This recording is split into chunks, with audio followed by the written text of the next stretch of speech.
What if I told you the biggest name going into San Diego left in 38th place, and the driver nobody was talking about walked away with the trophy?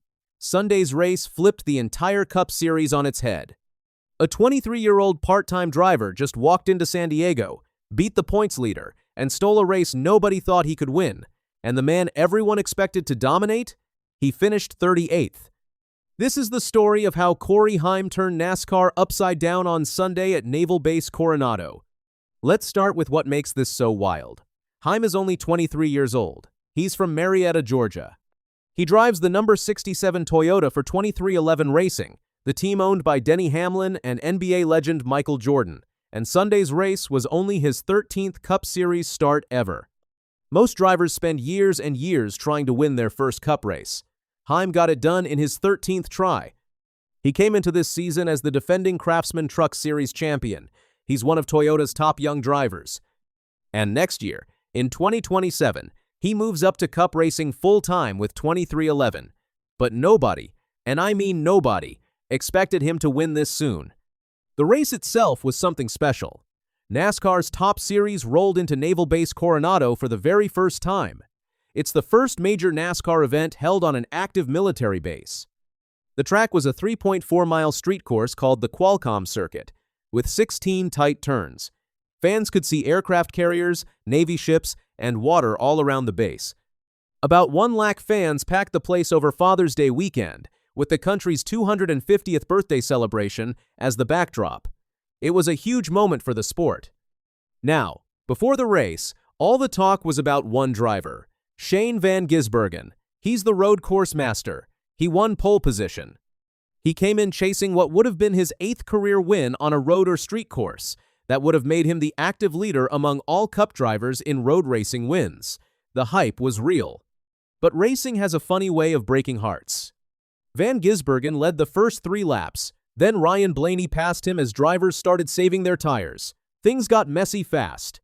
On lap 5, 7-time champion Jimmie Johnson missed a chicane and slammed into a tire barrier. He finished 28th. Now, here's a little side note.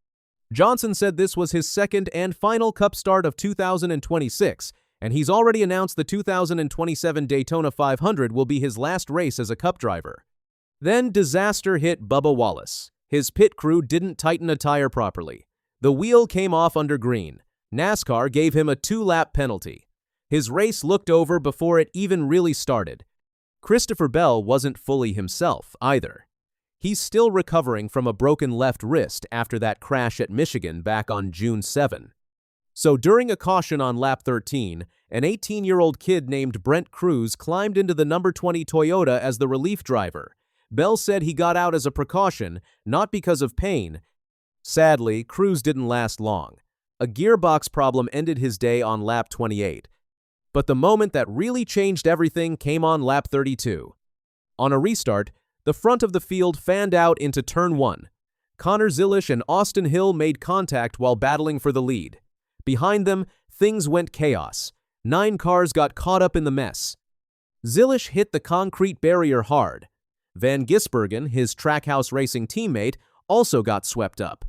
So did Ty Gibbs. The wall took damage. NASCAR threw a red flag for 9 full minutes while Cruz fixed the barrier. For Zilisch, this was his 6th DNF as a rookie. He had just led the first 8 laps of his Cup career, which was supposed to be the bright spot. After the crash, he said this. He was pretty far from the wall and didn't give me any space, so I wouldn't call it aggressive. I'd call it a little more egregious than that, but that's how it goes sometimes. I don't really know. I just saw it, but yeah, it's unfortunate for us. I mean, our car was really fast today, both Shane and I collectively, so yeah, it stings. For Van Gisbergen, the dream weekend was gone. He finished 38th. All that road course hype, all that talk about an 8th road course win, all that pressure for the final playoff spot, he now sits just 5 points behind Ryan Preece for that last chase spot. Just like that, the whole story flipped. Speaking of Preece, he won Stage 2 by holding on while Kyle Larson pitted late from the lead. So now we get to the part where Heim really started to shine. Earlier in the day, his race had been ugly. He slammed the wall not once but twice. He chewed up his tires on the first 2 sets. He started 13th and fell all the way back to 20th. Most drivers would have given up mentally, but Heim took a deep breath after stage 2 and reset his head. He later said, "Maybe I knocked some good into the car. I have no idea. I had high expectations coming into this race. I just reset and went after it." His crew chief, Booty Barker, and his spotter kept telling him the worst tires were behind them. They were right. The number 67 Toyota came alive on fresh rubber. Meanwhile, his teammate Tyler Reddick had been the class of the field. Reddick officially qualified 17th, but he had to drop to the back of the field during the pace laps because of unapproved adjustments to his number 45 Toyota. Even with that setback, he charged back to the front and looked headed for his 6th win of the season. Then came the closing laps. With about 5 laps to go, Heim closed in. On lap 73, Reddick slipped in. Turn 2. That was the crack Heim needed. He pulled alongside through turns 3 and 4. Reddick tried a crossover move in. Turn 5.